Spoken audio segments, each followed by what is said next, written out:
चाणक्य को भारत के श्रेष्ठ विद्वानों में से एक माना जाता है। अपनी नीतियों के बल पर ही चाणक्य ने विपरीत परिस्थितियों में भी आत्मविश्वास को कायम रखते हुए अपने सारे लक्ष्यों को प्राप्त किया था। चाणक्य नीति के तीसरे अध्याय के सबसे पहले श्लोक में चाणक्य लिखते हैं कि इस पूरी दुनिया में किसी भी व्यक्ति का घर ऐसा नहीं है जिसके ऊपर कोई कलंक ना हो। ऐसा कोई भी व्यक्ति नहीं है जो रोग और दुख से मुक्त हो, और ऐसा कोई भी इंसान नहीं है जिसके जीवन में हमेशा ही सुख रहता हो। चाणक्य कहते हैं कि आपको हमेशा ही अपने साथ अच्छे लोगों को जोड़ने का प्रयास करना चाहिए।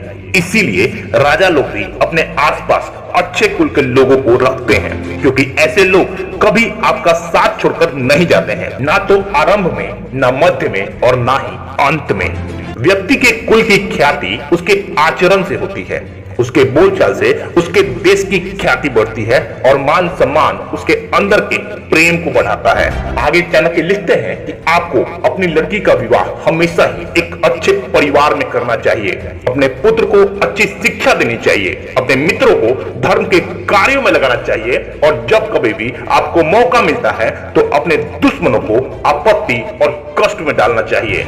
एक दुर्जन और एक सर्प में यही अंतर होता है कि एक सांप तभी डंक मारता है जब उसकी जान को खतरा हो, लेकिन एक दुर्जन व्यक्ति पग पग पर हानि पहुंचाने की कोशिश करता है। इसीलिए दुर्जनों और मूर्खों के साथ मित्रता नहीं रखनी चाहिए। इन्हें जल्दी से जल्दी त्याग देना ही उचित होता है, क्योंकि वो प्रत्यक्ष रूप से दो पैरों वाले पशु के समान होते हैं, जो अपने धारदार वचनों से वैसे ही हृदय को छल्ली करते हैं जैसे अदृश्य कांटा शरीर में घुसकर शरीर को करता है। मित्रता हमेशा ही किसी सज्जन व्यक्ति से करनी चाहिए, क्योंकि जब प्रलय आता है तब समुद्र भी अपनी मर्यादा छोड़ किनारों को तोड़ देता है, लेकिन एक सज्जन पुरुष प्रलय के समान भयंकर विपत्ति में भी अपनी मर्यादा नहीं तोड़ते हैं। आगे के श्लोक में चाणक्य कहते हैं कि कुलीन परिवार में जन्मा एक विद्याहीन पुरुष रूप और यौवन से संपन्न होने पर भी पलाश के पुष्प के समान होता है, जो सुंदर तो बहुत दिखता है लेकिन खुशबू रहित होता है। एक कोयल की खूबसूरती उसके गाने में होती है, एक स्त्री की सुंदरता उसका अपने परिवार के प्रति समर्पण में होता है, और एक तपस्वी की सुंदरता उसकी क्षमाशीलता में होती है।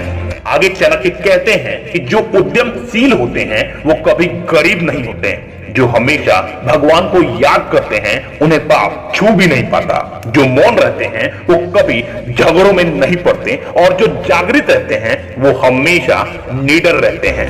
अगले श्लोक में अति की चर्चा करते हुए चाणक्य लिखते हैं कि अत्यधिक सुंदर होने के कारण सीता हरण हुआ, अत्यंत घमंड होने के कारण रावण मारा गया, और अत्यधिक दान देने के कारण राजा बाली को बंधन में बनना पड़ा।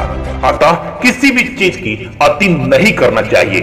शक्तिशाली लोगों के लिए कोई सा भी कार्य कठिन नहीं होता, व्यापारियों के लिए कोई सी भी जगह दूर नहीं होती, विद्वानों के लिए कोई भी देश विदेश नहीं होता, और मधुभाषियों का कभी भी कोई शत्रु नहीं होता।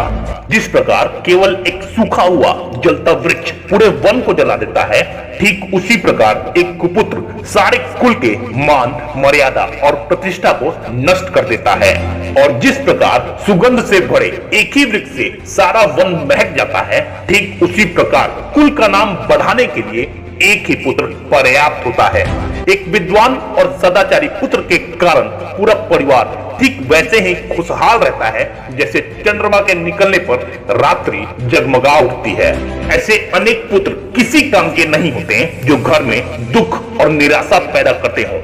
इससे तो वो एक ही पुत्र अच्छा होता है जो संपूर्ण घर को सहारा और शांति प्रदान करता है। अगले श्लोक में बच्चों के लालन पालन के विषय में चाणक्य बताते हैं कि 5 साल तक अपने पुत्र का पालन लाड प्यार से करना चाहिए, 10 साल तक उसे छड़ी की मार से डराना चाहिए, पर जब वो 16 साल का हो जाए तो उसके साथ मित्रों जैसा व्यवहार करना चाहिए। अपनी जिंदगी में केवल वही व्यक्ति सुरक्षित रह सकता है जो इन 4 परिस्थितियों के उत्पन्न होने पर भाग जाए।